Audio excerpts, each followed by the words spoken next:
Want to make your designs look cleaner and more professional? In this quick tutorial, I'll show you how to place a photo perfectly inside a frame in Canva. Before we start, make sure to like this video and subscribe for more easy Canva guides. First, open Canva and select your design or create a new blank project. On the left side toolbar, click Elements. Scroll down until you find Frames. If you don't see it right away, just tap See All to browse more shapes and styles. Choose the frame that fits your design vibe and click it to add it to your canvas. Adjust the size by dragging the corners to place it exactly where you want. Now let's bring in your photo. Go back to the left toolbar and click Uploads. Upload the image from your device if you haven't already.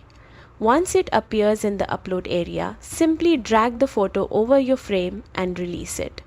Canva will automatically snap it inside the frame. So easy.